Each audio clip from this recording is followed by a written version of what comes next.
Billionaires always carry a lot of controversy with them. Some are admired by the public, while others are on the blacklist, however. Among the renegades, there's one who takes the top spot in the number of haters. He is even considered the most sinister magnate on the planet. But who is the most hated billionaire in the world? And why is he so controversial?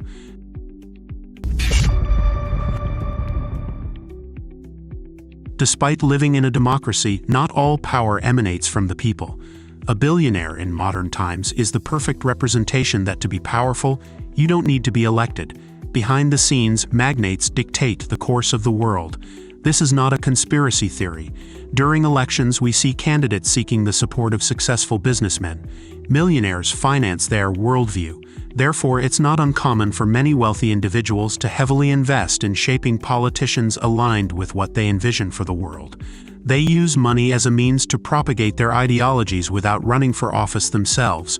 George Soros is the best example of a billionaire deeply involved in politics but never an actual politician. And that's precisely why some consider him the most sinister billionaire on the planet. For many, George Soros is responsible for various global problems, imposing his ideology worldwide, influencing the government through money. He has been a well-known figure in the business world for a long time, gaining more prominence with controversial events. When England faced a crisis, George Soros became richer than ever. More than that, it can be argued that George Soros was the man responsible for simply breaking the Bank of England. George Schwartz was born on August 12, 1930 in Hungary. In his childhood, he survived the Nazi occupation of his homeland. Being of Jewish origin, his survival became doubly difficult before and during World War II. So, he and his family had to pose as a Catholic family, leading him to change his name from George Schwartz to George Soros. At the end of the conflict, Soros was already a teenager, but his country was now under Soviet occupation. That's when he moved to England and began building his empire. He enrolled at the prestigious London School of Economics, where he earned a master's degree in philosophy. During his adult student life, he supported himself with odd jobs around London, working as a nightclub waiter, baggage handler at train stations, and even a salesman. In 1954, he started working for commercial banks. 2 years later, Soros secured a position at a brokerage firm in the United States, prompting him to move to New York. At the brokerage firm, his main role was to analyze the securities market in Europe. Still aspiring to return to the continent where he was born and raised, it was during this time that he created his famous theory of market reflexivity. Market reflexivity theory suggests that the way people interpret events can affect the events themselves, creating a cycle where perception influences reality, and that reality influences perception again. For example, if investors believe that the price of an asset will rise, they may buy more of that asset, which in turn increases the true price of the asset. This can further reinforce the original belief that the price will continue to rise. The opposite is also true. If investors believe that the asset's price will fall, they may start selling it, decreasing its true price and reinforcing the initial perception of decline. Even when simplified, the reflexivity theory remains quite complex. In the context of financial markets, Soros used this theory to explain extreme price fluctuations, arguing that investors are both rational and emotional. The theory can be applied outside the stock market, highlighting the connection between our perception and reality, challenging the idea that markets and systems are always efficient and predictable. However, we're talking about George Soros, the most controversial billionaire in the world. Therefore, it's natural that his theory is widely debated among experts, and there's no consensus on it. However, shortly you'll see that this theory has been applied in practice and had catastrophic effects. The theory was created by George Soros after he met philosopher Karl Popper, who originated the paradox of tolerance, where in a supposedly tolerant society that tolerates everything, at some point, it will tolerate nothing. This idea was presented by Popper in the book, The Open Society and Its Enemies. It was from this book that George Soros, a friend influenced by Karl Popper, found a name for his organization, created in 1993, which still exists today, the Open Society Foundation. In the mid-60s, Soros was already a respected employee in banks and brokerage firms, which gave him the leeway and experience to start his own businesses. In 1970, he opened his first company, Soros Fund Management, which would later be called Quantum Group Funds. Right from the start, it had $12 million in assets. Not long ago, this value had already risen to $44 billion in investments. 5 decades turned a mere banker and market analyst into someone who had broken the Bank of England. But was he really responsible for this crisis? Before continuing the video, I have a brief message. These videos take a lot of effort to make, so if you're still watching, leave a like to support our work. Also, consider subscribing and leaving a comment below. Any comment helps. Now back to the video's theme. The Quantum Group Funds is a hedge fund company, providing an alternative investment avenue compared to traditional investments. Highly speculative, this type of action in the financial market entails a significant risk-reward ratio. George Soros executed this strategy with exceptional precision. His company gained prominence for its aggressive policy, where high investments and substantial financial returns in the short term were the prevailing philosophy. Soros's hedge fund thrived in the 70s and 80s, but it was in the 90s, specifically in 1992, that he became a famous figure in the financial market. On September 16, 1992, a Wednesday, George Soros, in one fell swoop, earned $1 billion.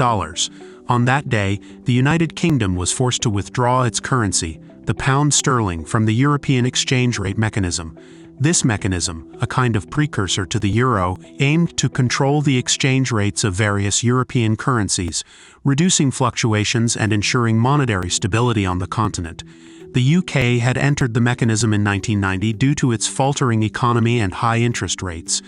To join the mechanism and enjoy its supposed stability, the Bank of England spent billions buying foreign currencies to boost the value of the pound sterling. Soros was attentive to this situation and strongly believed that the pound was overvalued and would quickly depreciate due to these interventions by the Bank of England. So what did he do? From 1990 to 1992, Soros consecutively bet on the devaluation of the pound. He did this by selling billions of pounds in the futures market, anticipating that it would depreciate in the future. And that's precisely what happened. In 1992, the pound kept losing value, forcing the Bank of England to raise interest rates even higher and abandon the European exchange rate mechanism, because it could no longer artificially control the value of its currency. This happened on September 16th, the collapse of the British currency, which became known as Black Wednesday, and marked George Soros's rise. The devaluation of the pound had various factors, and Soros's action of selling billions of pounds was one of them. He flooded the market with pound sterling sales, creating a cascading effect where others also sold their pounds, and the currency went into free fall. It would be an exaggeration to say that he was solely responsible for this British breakdown, but it would also be dishonest to absolve him and claim that he didn't play a significant role in the event. George Soros, to some extent, indeed broke the Bank of England. His bet, from the perspective of an individual investor, was a brilliant and ingenious success. From a social standpoint, it is highly controversial, because Soros's bet had a negative impact not only on the Bank of England and the pound but also on the entire British economy. It is estimated that the British Treasury lost £3.3 billion in this episode. With the currency's fall, inflation and recession followed, punishing the people. In the end, George Soros not only enriched himself further but also proved his reflexivity theory. He believed that the pound would lose value, so he began selling the currency, triggering a domino effect that resulted in its devaluation. However, this is a story from 1992, and today, in 2023, George Soros is still a controversial figure, extending beyond the Bank of England's collapse. Currently, George Soros has a fortune of $8.6 billion, but it's important to note that he has already donated 4 times that amount to the Open Society Foundation. Soros and charity go hand in hand. Before becoming famous in the 90s, he was known for his philanthropic practices and non-profit organizations. In the 80s, he offered scholarships to young people from Eastern Europe during the Cold War, aiming to distance Soviet influence from the younger generation. A fierce critic of communism, he believes this ideology violates human rights and individual freedom. Additionally, he believes communism is an inefficient system incapable of generating economic prosperity. Despite this, the Hungarian billionaire is undeniably a progressive supporter, leaning more to the left of the political spectrum. He is a major supporter of the Democratic Party, having supported Barack Obama's presidential candidacy in 2008. Soros has also donated substantial amounts to Democrats. The true degree of influence on the party currently governing the American superpower is a subject of debate, with many claiming that he uses his fortune as a weapon to influence the course of the United States and the world. He is often associated with conspiracy theories, as more radical factions believe he is in control of everything, shaping the world as he pleases. This attracts the ire of Republicans. Soros's vilification has spread beyond the United States, reaching Turkey, Russia, Hungary, Italy, and, of course, England. According to the BBC, Turkish President Recep Erdogan accused the billionaire of being at the center of a Jewish conspiracy to divide and break Turkey and other nations.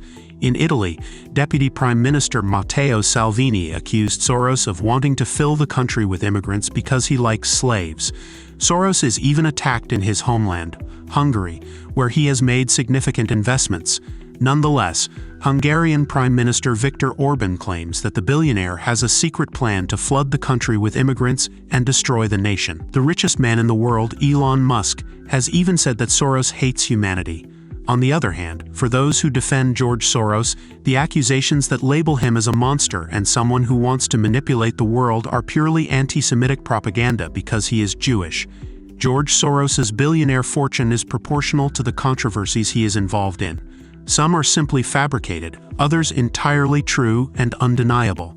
The man who broke the Bank of England is the subject of strong opinions. Whether admired or hated above all, he is the most controversial billionaire in the world. Also, check out the video appearing on the screen, where I tell the story of the company that created one of the worst business models of all time. For this video, that's it. A strong embrace and good business. Do you know which business model offers high profit margins, immense scalability, and requires low initial investment? The startup market specializing in software development is the optimal choice to bring together all these advantages. However, the only place where you will truly find a highly scalable service that demands low investment is with Roadmap. Roadmap has global experience providing consulting and developing apps for startups in the United States, Europe, and Latin America, making it by far the best option for new entrepreneurs. If you want to venture into the premier market, contact Roadmap right away through the website www.roadmap.co/home or via email at contact@roadmap.co.